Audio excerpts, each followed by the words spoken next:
So, Chris, walk me through that. First of all, there's a mobile unit that we've all been seeing outside the home. And part of me wants to believe that there's DNA testing going on in that unit because this is such an exigent circumstance. But the other part of me knows that that is sent to labs far away. You can't rush it. You can certainly prioritize it, but you just have to be patient to get, DNA test results back. While they're doing that, there is also the idea that you can look at blood spatter. You can look at trajectory of knife wounds, etc. And you can actually determine things like if the killer's left-handed or right-handed, or even how tall he or she, but likely he, might be, correct?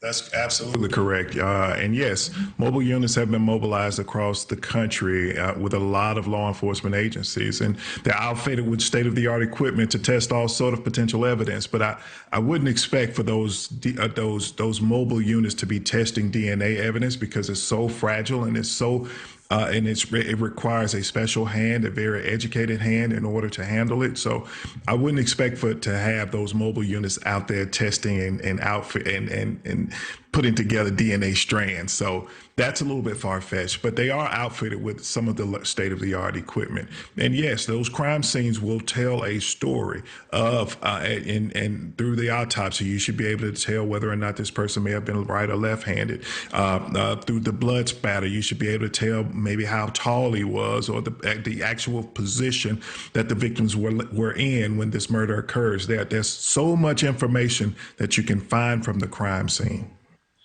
So, Joe, when they do get DNA, and listen, with a crime scene that aggressive, it's hard to believe that they're not going to find some kind of DNA. Just sorting through all the people who've been through that house, friends, roommates, past residents, past tenants, etc. That's the tricky part. But if when they do, the genealogy services that exist today are something that we never had 10, 15 years ago. The 23andMe, the Ancestry.com.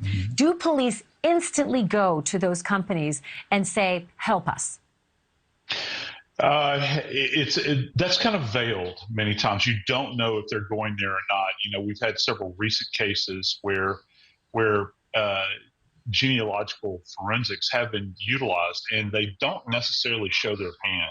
And there's good reasons behind that. They kind of disguise this sort of thing, but it is a tool that they have relative to open source databases. I think one of the key things here for me, though, is if they find a bit of DNA that's associated with the perpetrator, and you're right, this is an evidence-rich environment. You're going to have a copious amount of biological evidence.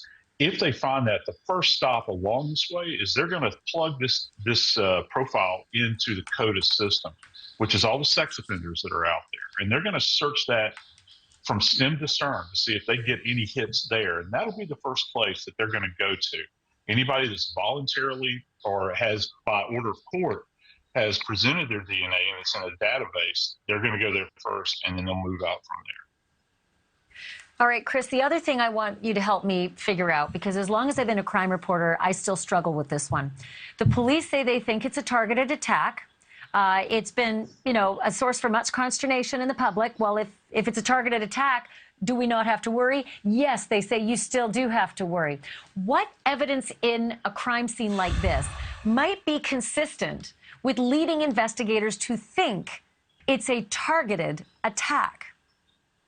Well, it's victim placement. There are so many factors that go into why police would believe that this is a targeted attack that I really can't get into. It. We'll be here all day.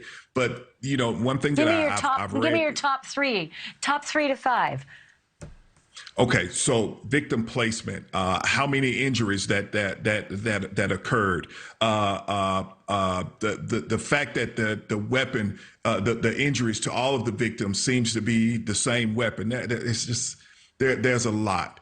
But one thing that I got to say that I've got to mention about DNA, because we actually just talked about this on my podcast, DNA has become a very relevant piece of evidence for investigators, but we cannot rely on it completely. Just finding someone's DNA inside of that house does not mean that they are the killer.